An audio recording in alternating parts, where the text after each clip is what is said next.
जय हिंद मेरे प्यारे साथियों। Welcome to my YouTube channel allrounder RKS में। आइए आज देखते हैं यूपी ट्रिपल एससी पेट का प्रैक्टिस सेट नंबर 2017 जीके प्रश्न देखने वाले हैं। Top 30 question. देखिए, इसमें पहला प्रश्न ये दिया है कि जैन धर्म 3 रत्न मतलब त्रिरत्न दिए जाते हैं और उन्हें निर्वाण का मार्ग कहा जाता है।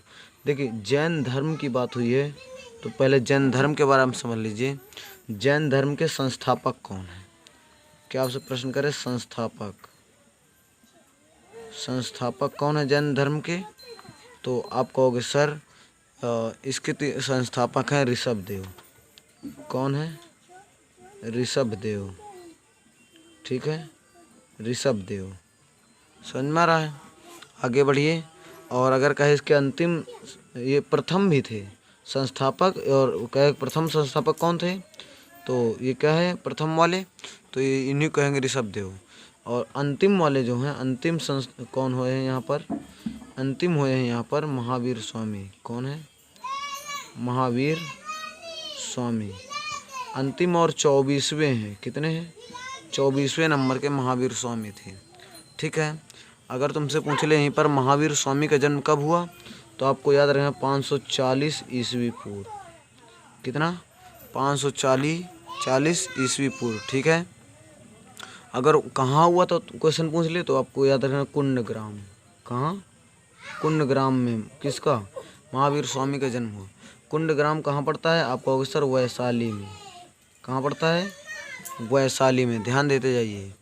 और अगर आपसे प्रश्न करें कि जो ये उपदेश देते थे किस भाषा में देते थे तो इसको याद रखना अर्धमागधी भाषा में। ये बहुत बार क्वेश्चन आया कि महावीर स्वामी के जो उपदेश थे किस भाषा में थे, तो आपको आंसर याद रखना अर्धमागधी भाषा में इन्होंने उपदेश दिया था। और त्रिरत्न कौन कौन से? वो सर सही विश्वास, सही ज्ञान और सही आचरण। विकल्प नंबर डी इसका करेक्ट आंसर। तो देखिए, एक्स्ट्रा पॉइंट आपको याद रखना है। जैन धर्म के संस्थापक कौन थे? ऋषभदेव, ये प्रथम थे। अंतिम कौन थे? महावीर स्वामी। किस नंबर के? 24वें नंबर के। और महावीर स्वामी का जन्म कहाँ हुआ? 540 ईस्वी पूर्व। कहाँ हुआ था? कुंडग्राम में। कुंडग्राम कहाँ पड़ता है? वैशाली में। और इनकी भाषा क्या थी? अर्धमागधी। और ये प्रश्न का जो आंसर था हमारा बनेगा वो सही विश्वास, सही ज्ञान और सही आचरण। आइए आगे प्रश्न देखते हैं। दूसरा प्रश्न क्या कहता है? 2 नंबर, ज्ञान प्राप्त करने के बाद गौतम बुद्ध किस रूप में जाना जाने लगा? उनको किस रूप से जानते थे? गौतम बुद्ध को ही हम सिद्धार्थ कहते हैं। याद रहे, क्या? सिद्धार्थ कहते हैं। और ज्ञान प्राप्त करने के बाद इनको बुद्ध कहा गया। समझ में आ रहा? आइए आगे बढ़ते हैं। अगला प्रश्न देखिए, बहुत ध्यान से सीखिए। इसमें कह रहा है निम्नलिखित में से कौन सा सिंधु घाटी की सभ्यता से संबंधित स्थल नहीं है? देखिए, कालीबंगन, रोपण, लोथल ये सब हैं, लेकिन पाटलिपुत्र ये नहीं है। समझ में आ रहा है? पाटलिपुत्र नहीं है। आइए आगे बढ़ते हैं। चौथा नंबर देखते हैं क्वेश्चन। भारत में नवपाषाण काल गुफा चित्रकारी कहाँ मिलती है? तो ये सर भीमबेटका मिलती है। कहाँ मिलती है? भीमबेटका। ये भीमबेटका पड़ता कहाँ है सर? एमपी में, अर्थात मध्य प्रदेश में। ठीक है। आइए आगे बढ़ते हैं। अगला क्वेश्चन से कुछ समझने का प्रयास करते हैं। देखिए, अगला प्रश्न क्या है? इनमें से कौन मुगल सम्राट अनपढ़ था? अनपढ़ था। देखिए, इसका क्वेश्चन का आंसर तो सर अकबर है। कौन? अकबर इसका करेक्ट आंसर है।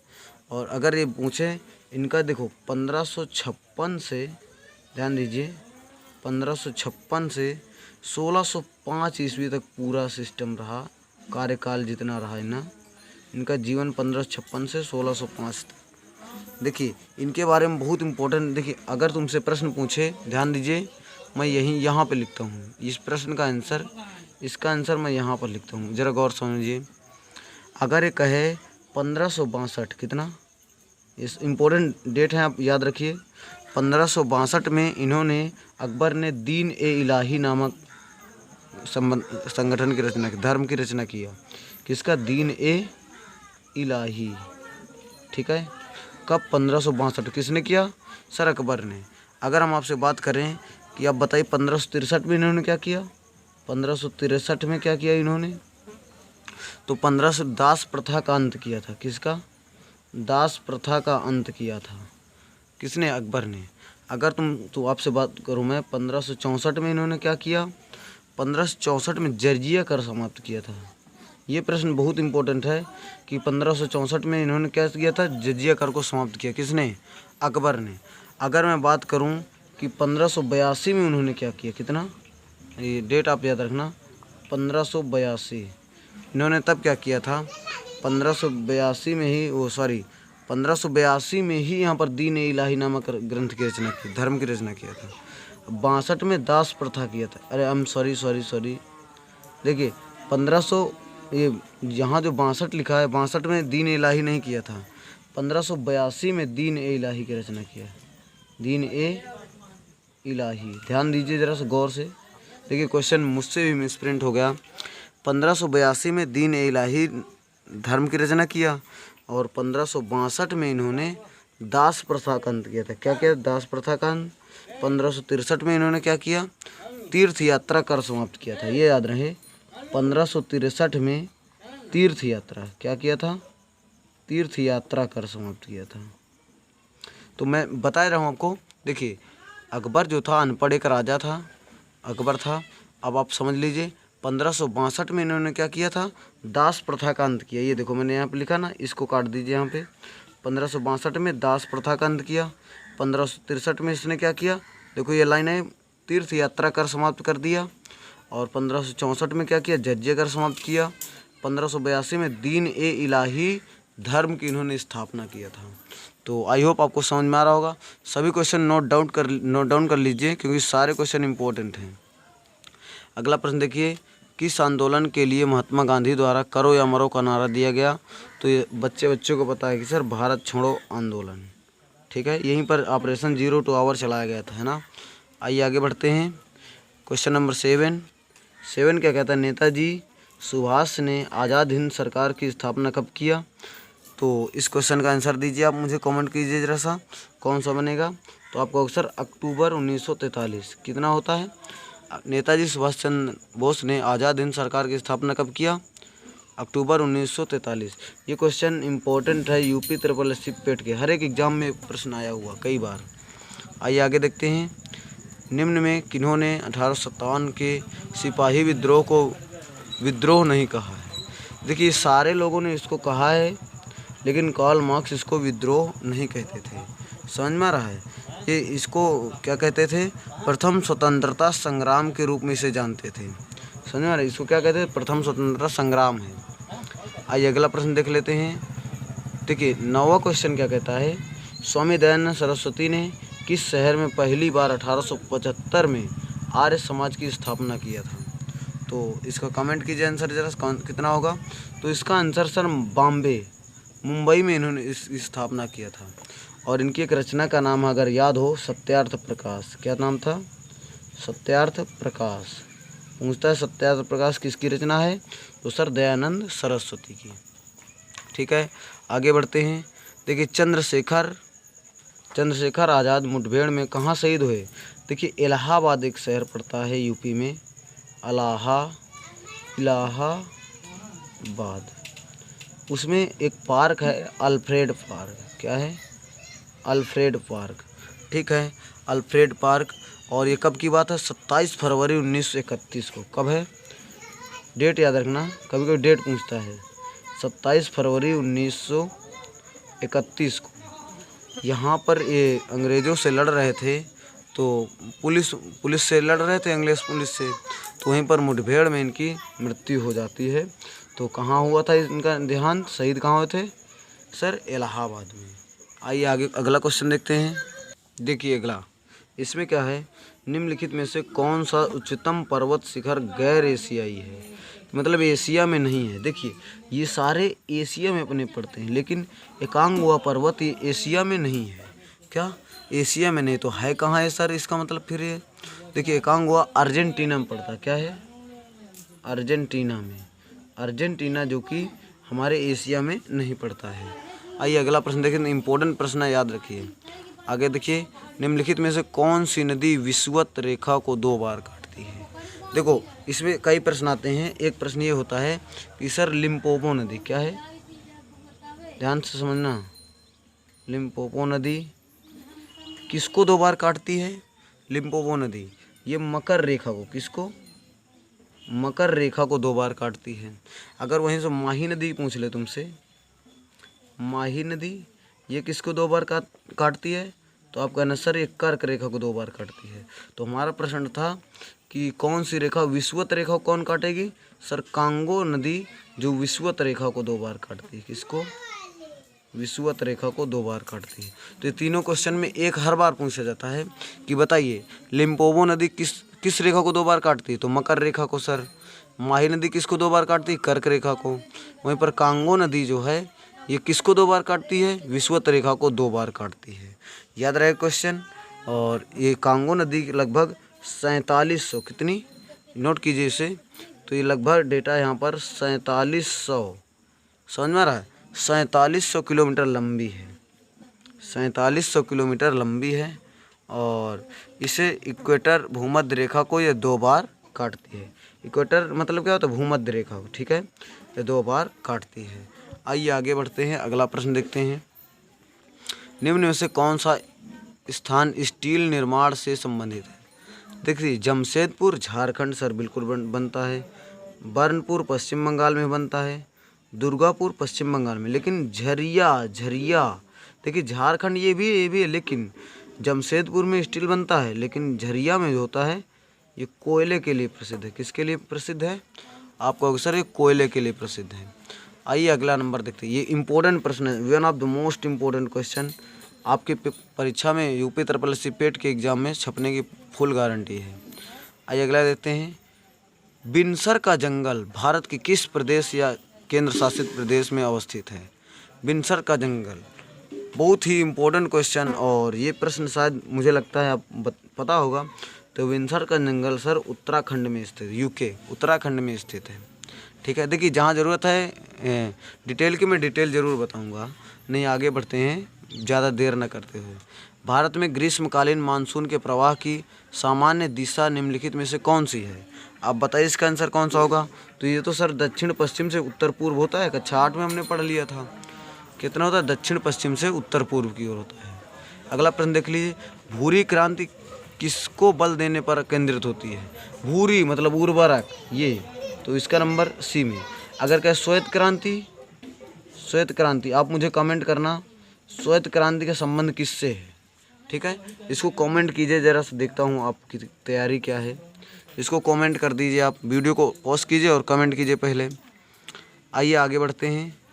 भारत द्वारा निर्यात की जाने वाली शीर्ष 5 वस्तुओं में से कौन से 2 कृषि उत्पाद हैं? देखिए 5 ही उत्पादित किए, लेकिन जो बाहर भेजते हैं तो सर देखो भेजते सब कुछ है, लेकिन ज़्यादा मात्रा में गेहूं और चीनी को भेजते हैं हम लोग। किसको भेजते हैं? गेहूं और चीनी को। तो विकल्प नंबर डी फॉर देवसेना इसका करेक्ट आंसर होगा।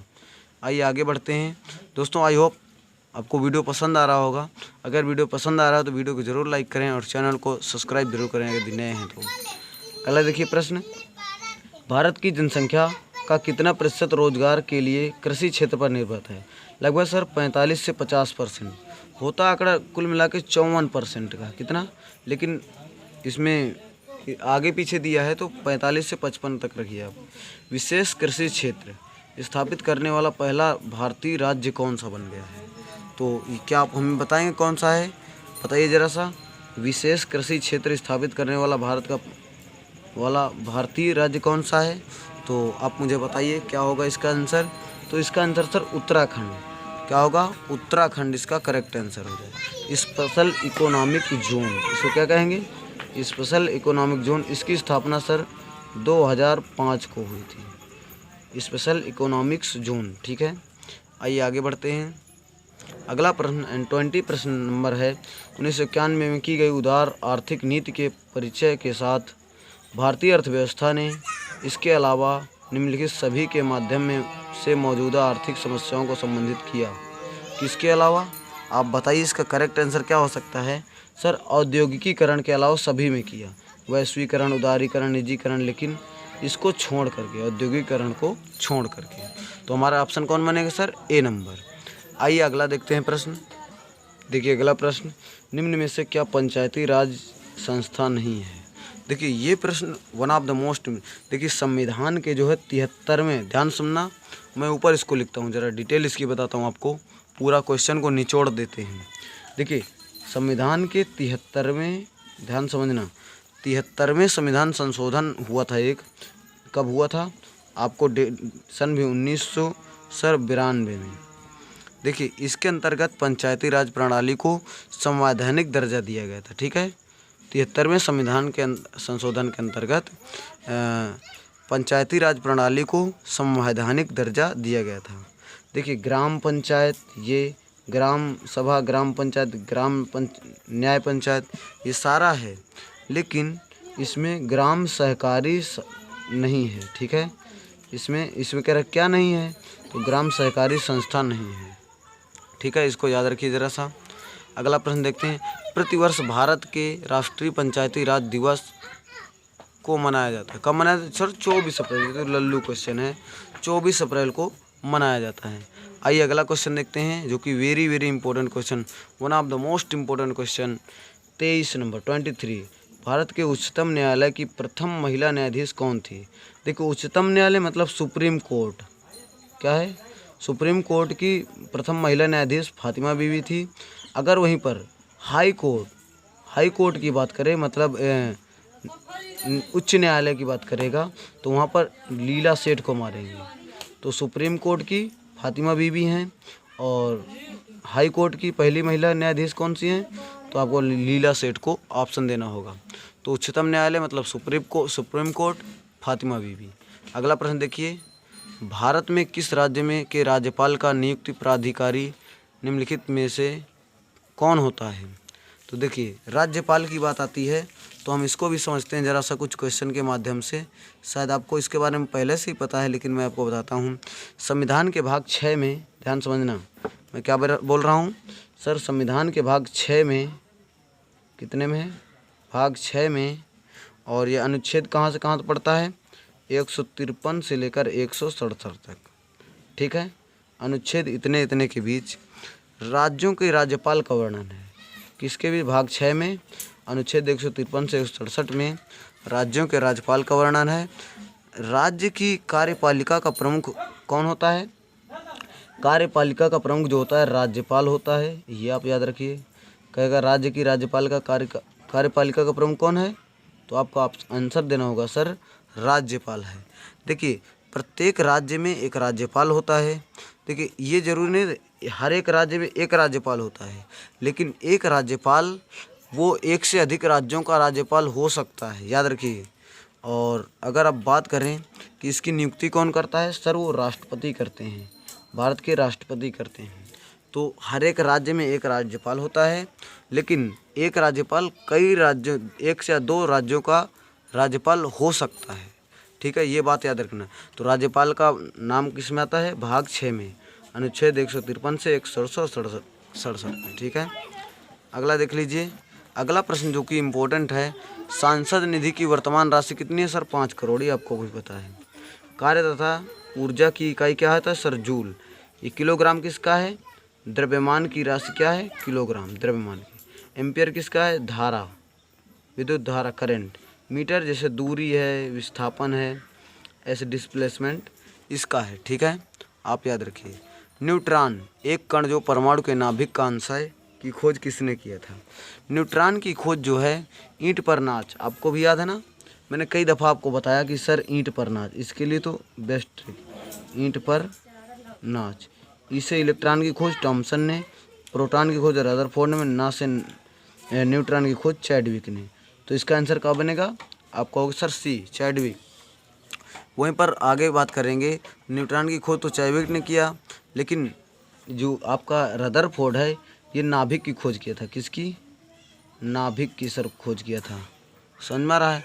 मैडम क्यूरी ने क्या किया था, आपको पता? मैडम क्यूरी ने क्या किया था बताइए? पोलोनियम की खोज किया था, ठीक है। मैक्स प्लांक ने क्या था? क्वांटम सिद्धांत दिया था। क्या दिया था? इसको भी याद कर लिए थोड़ा सा, क्वांटम सिद्धांत दिया था मैक्स प्लांक ने, ठीक है। अल्फा किरणें हैं, बताइए अल्फा किरणें क्या हैं? देखिए अल्फा किरणें जो हैं, देखिए अगला प्रश्न, अल्फा किरणें हैं, आप लोगों में 95% इस प्रश्न का आंसर गलत देने वाले हैं। 95%। बताइए अब क्या हो सकता है। कहिए तुम आपको कमेंट बॉक्स में इसका आंसर दे पाओगे आप। अल्फा किरणें, विद्युत चुम्बकीय विकिरण, ऋण आवेशित कण, हाइड्रोजन के अनाभिक, हीलियम के नाभिक। बताइए इसका कमेंट में। क्वेश्चन मैं आपको ही देता हूँ, कमेंट में इसका आंसर दीजिए और मुझे इसका इंतज़ार रहेगा। आपको वीडियो को पॉज करें और आंसर दें कि इसका क्या होगा आखिर आंसर सच में। मैं आपका अगर आप आंसर को लाइक कर दिए तो मान लीजिए आपका आंसर सही माना जाएगा। आइए अगला प्रश्न देखते हैं। हंसिया कोशिका रक्ताल्पता, सिकल सेल जिस एनीमिया कहते हैं, किसके कारण होता है? सर हीमोग्लोबिन के असामान्य स्तरों के कारण ये रोग हो जाता है। B number. अगला देख लीजिए। अगला एंड आज का लास्ट क्वेश्चन रहेगा हमारा। इसमें क्या कह रहा है 30 को नंबर, इनमें से कौन उड़ सकता है? अरे हार्नबिल भैया, ये उड़ नहीं सकता, पक्षी है। हार्नबिल उड़ सकता है, इसी को हम कहते हैं धनेश कहते हैं, याद रहे। कहेगा किस पक्षी को हम धनेश नाम से जानते हैं? तो क्या है? हार्नबिल। इसकी चोंच लंबी होती है, क्या होती है? लंबी होती है और नीचे की ओर होती है। कहाँ की ओर होती है? नीचे की ओर होती है। तो दोस्तों आज की क्लास में इतना ही। अगर वीडियो पसंद आया हो तो वीडियो को लाइक ज़रूर करें और मिलते हैं अगले क्लास में कुछ नए कंसेप्ट के साथ। तब तक के लिए जय हिंद। ओके।